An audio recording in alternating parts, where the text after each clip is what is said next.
I have really been in human resources since 2001. I started out working in stores, so I have a retail background primarily. And I ended up working for Target, started out there. I wasn't getting a lot of people applying at my stores, not the right kind of people. And so I was using the newspaper. My budget's relatively small when you're a single store HR representative.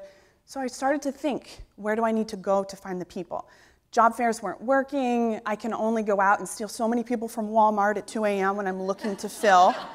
I'm telling you, unless you're getting kicked out of a store, that's when you know you've done your best sort of guerrilla recruiting tactics. So I decided to think about taking it online. And back in 2001, there were really only 2 reasons why you're on the internet. You're looking for love, or you're looking at porn. And so just last year, social media has overtaken porn as the #1 activity online. So I wasn't going to be able to find good workers looking at porn, right? That's not necessarily good business practice. So I thought I would use chat rooms, dating websites, and forums to be able to look and recruit job seekers, because that's an active database. It doesn't cost me a lot of money. They normally give me their information, their location. I started filling positions that way. So that's really how I got started into the world of social media, and then it sort of evolved. Craigslist, MySpace, Twitter, Facebook, and then my blog in 2007. I started working for a Fortune 200 company, and I was middle manager HR. Didn't have a lot, there was a lot of competition in Oklahoma City where I live for people like me, 7 years of HR experience, bachelor's degree, SPHR. We're all interviewing and competing for the same jobs, and I felt like I wanted to define myself as a professional, so that there was something that I could do that no one else could. What I didn't realize is that when I made this move to set up my blog, I was actually setting myself apart for the entire world. I really just wanted to, make a little noise in Oklahoma City and cause some trouble, maybe find a new job. Didn't think that it would change my life, which it absolutely has. So I set up blogging for jobs, really just for job seekers, to help give them the unwritten rules of why they can't find a job. Because nobody knows. We don't tell them. We say, I'm sorry, you weren't the best candidate for the job. And then we move about our business. We might send off an email, talk to them on the phone, but that's really the most that our employment counsel will be able to provide us, right? We can't say you smell bad, you have a mustard stain on your shirt, your resume's littered with spelling errors, because we're fearful that somebody's gonna say, you're too old, you're black, you're gay, and I can't hire you for those reasons. So I started the blog. And then what happened was truly amazing. 2008, I just had my daughter. Glamour magazine called me. And I'm literally on maternity leave. And they called to talk to me about creative recruitment strategies and how job seekers can use different sort of out-of-the-box tactics to find a job. And I thought, there might be something on to this blogging thing. And so I started to get real serious about it. And since then, I've kind of pivoted my strategy a little bit. It's now focused more on workplace and human resource topics. But as we mentioned in the intro, my blog was listed as one of the top 75 career resources for Forbes. Blown away. And it just started with me, 2 minutes on blogger.com, totally free, coming with up some random ridiculous name, blogging for jobs. And that decision has completely changed my life. The other thing I will say, and one of the reasons why I'm so thankful to be up here and excited to hear some of the panelists and the speakers talk today, is because I left my job because I was a risk to them. I had a blog, it was popular, and my boss, my employment, my counsel, they were concerned about my activities online. I got written up for posting an open job on LinkedIn in 2009. They thought that I was posting and working on the side as a recruiter, because I was posting for a customer service representative when at that time I was hiring for inside salespeople, which if you have ever worked in a call center, customer service, inside sales, really a lot of the same. You're in a cube, land of cubes, selling, talking, having fun on the phone. The writing was on the wall for me. I knew that I was going to be on my way out the door, because they viewed me as a risk. We had an EEOC charge at one of my locations, sat down with the council. I had been completely open about my activities on social media from day one, my blog, and when we sat down and talked about the charge that was getting ready to go through mediation, I said, hey, I know I'm gonna be up on the stand. Just want to remind you about this little thing called blogging for jobs. And I could see the fear in his eyes. So when I hear Prudential talking about how their counsel is the one that started the blog, it really gives me hope for the future of social media and these senior leaders being able to look at this as such a great opportunity to engage their workers, candidates, customers, whoever. But for you as an individual, it's one thing to work for a large organization, but how do you create yourself a personal brand without getting canned? That's what we're looking at, right? Establish yourself as an expert in the space so that when you do move on to that new position in 24 months, 36 months, 5 years, that you have created an online reputation that you can kind of manage and build from, because this will give you opportunities for the future, as we heard, with really CEOs even. So you guys can start now and really start to build. So I want to share some information and resources about that. So I call this Brand You because this is really about you guys and your personal brand. I'll share sort of my strategy and how it works for me. It's different for everybody. We have to do the research up front, and I'll talk about how you can do that. So we look at brands. There are different brands that elicit different feelings, emotions, and things, right? I think about Whole Foods. It's a positive brand, kind of hippie, kind of fun. Then we have Michael Jordan, the #1 athlete of all time, still today. The shoes, Air Jordans, selling like hotcakes. Can't stop making them. They are the #1 shoe brand of all time. And then we have BP. And when you think about BP, they've had a little bit of trouble. Just a little.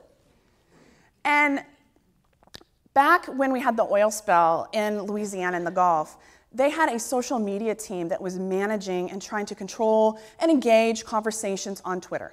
So if you posted, BP, you suck, one of their members of their social media team would engage you and be able to like, hey, we understand, we're working on it, here's the things that we're doing, having that open stream of communication.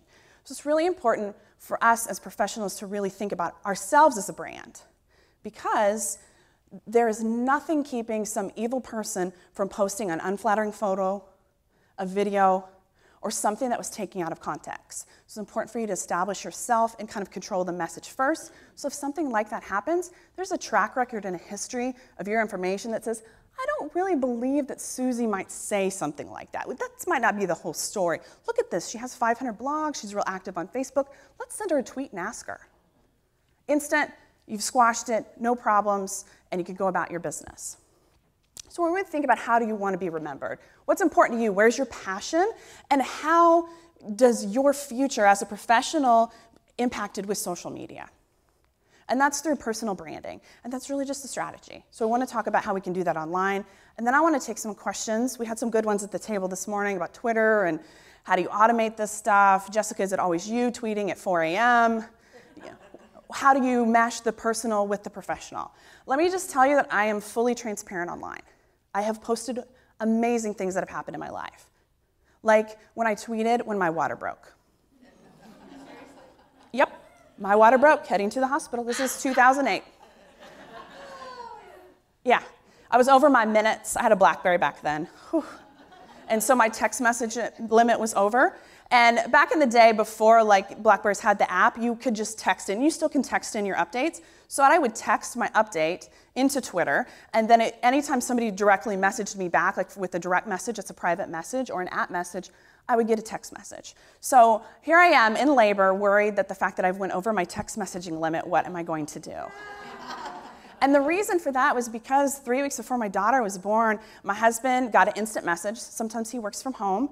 He's a consultant like me, and his boss wanted to talk to him on the phone. And it's Friday afternoon. You know that's never a good time. Hey, want to talk to you a little bit? And that's when he got told that he was being laid off from his job. The week before Thanksgiving, and 3 weeks before the birth of our first child. So that's really when I started thinking about really what did I want to do with my personal brand, and how can I really use this to drive my business and take control of our family and our profession, because nothing is certain. We know that with the recession and many of us who have been displaced, started new business, closed down business. There's no certainty, but there is you. That's the one thing that you can control. Other things that I have tweeted about the passing of my father-in-law. He died of cancer 3 years ago. And I looked to my social media community for support. I also looked for prayers for my mom. Earlier this year, she coded, just sort of randomly had a massive asthma attack. And I got a phone call. She lives 5-6 hours away. And the only thing I could do was ask for my family and my social media community to help send good karma our way. She's recovered and alive, but I feel like in a small way, that's one way that I could sort of contribute to something that I had absolutely no control over. And I will tell you that the small things that I do share, people notice and resonate, and I'm able to connect with them in a different way than I had before. You do not have to send and share all these messages. You control the messages that you want to share. So do not think you need to tweet and Facebook everything. You control and can plan your personal branding strategy with that in mind. When I first started, my husband thought that I was going to tweet everything. He was very nervous. He thought I was going to tweet every time we had a fight or if there was a money problem or something going wrong. You control the message most times.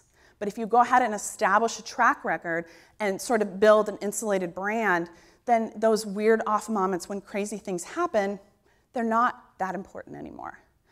I've had a lot of lessons along the way. I have learned that it might not be a good idea to drunk tweet when you're in London. The time zone is 6 hours different, 5 hours maybe. And so happy hour time, 11 o'clock, is getting off work time here in the States. So a lot more visibility than if I drunk tweeted at 2 a.m. here in Eastern Standard Time.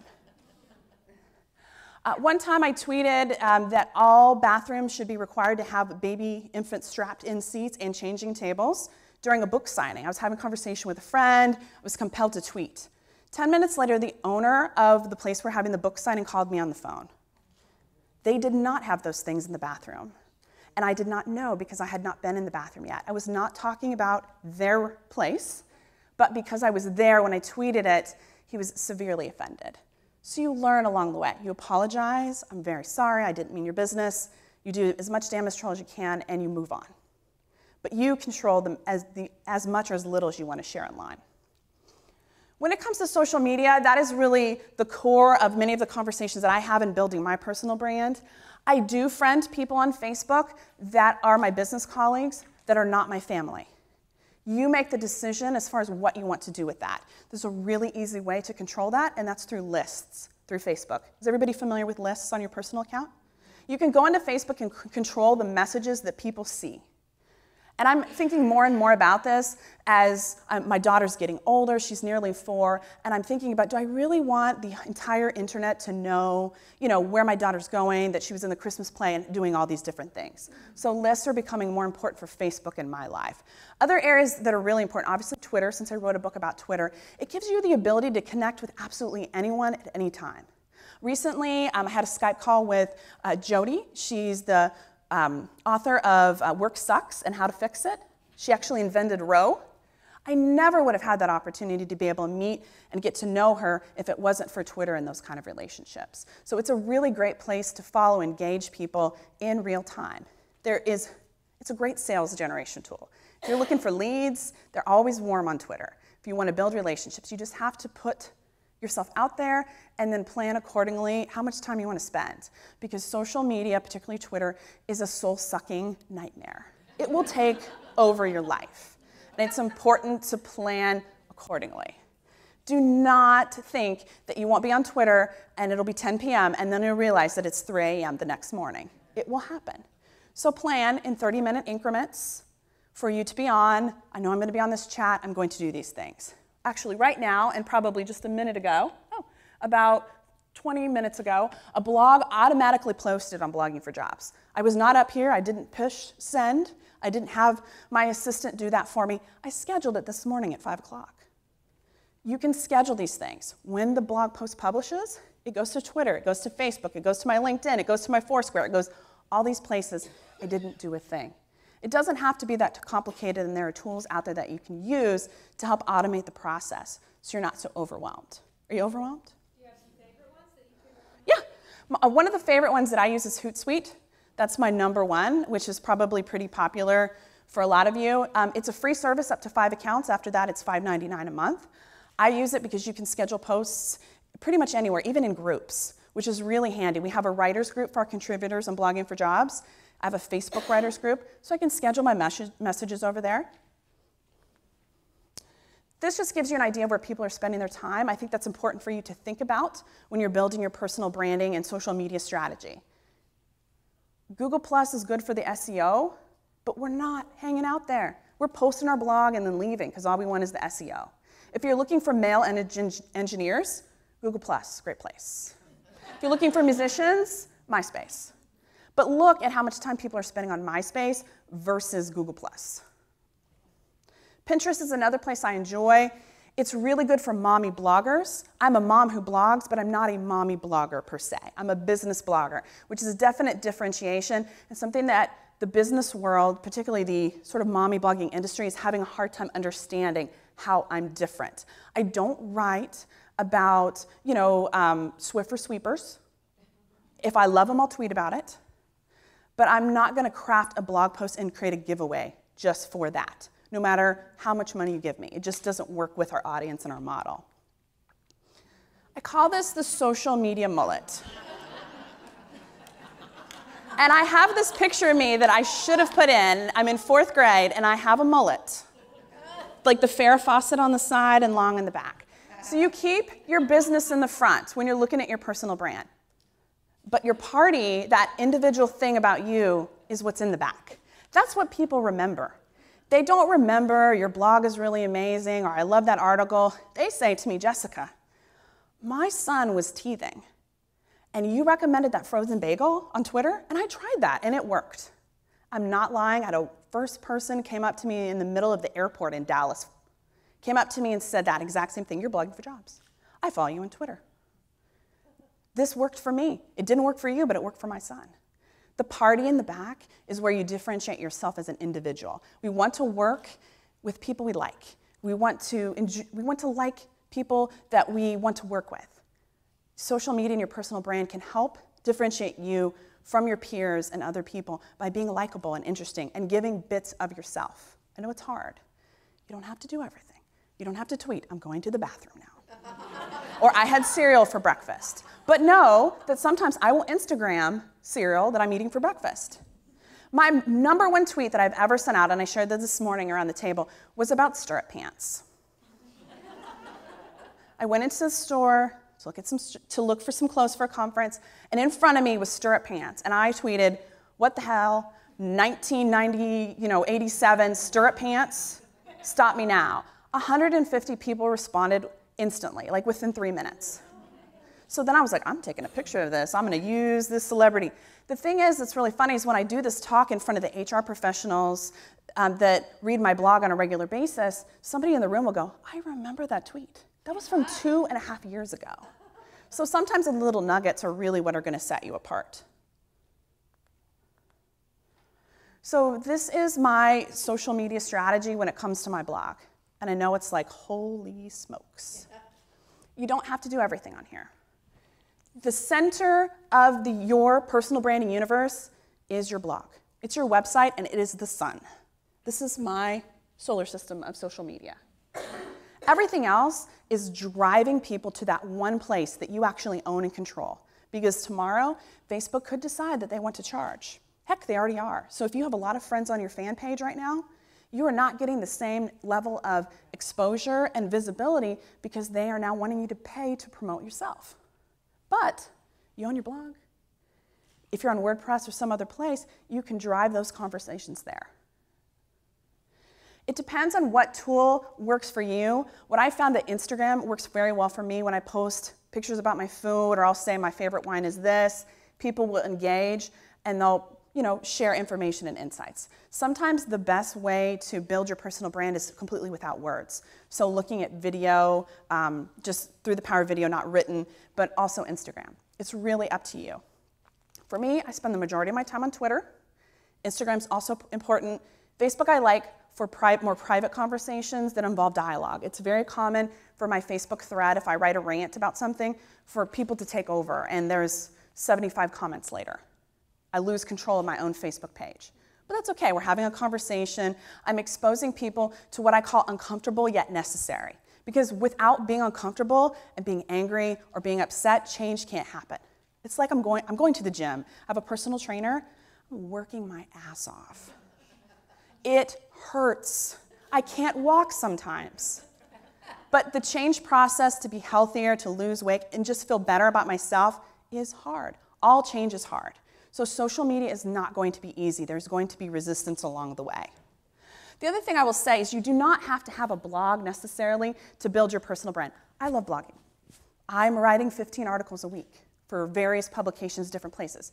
You can find a place, an online publication source like Working Mother, many other places, and build your personal brand there. Drive people to a LinkedIn page or an about.me page, something that gives them more information about you so you can start building your reputation and set yourself a goal. Maybe it's 2 articles a month.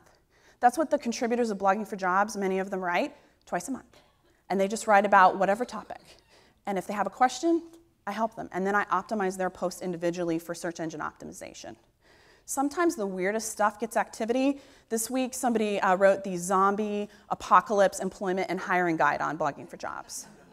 It's Halloween. There's a couple new shows out about zombies and vampires, so it's been really popular. Got picked up on LinkedIn, got some really great activity. Yesterday, I wrote about something that I thought was really important, which was workforce strategy planning. Not a lot of popularity.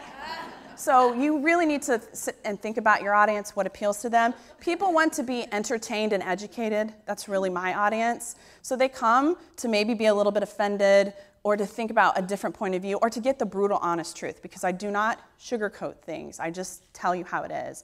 And certainly a lot of people tend to appreciate that. Yeah. Sorry, do you make money on your blog? I do make money on my blog, yeah. I don't do it the traditional way. So like traditional mommy bloggers, they sell via contests and different things, or they write product reviews. I do those, but I choose what I review.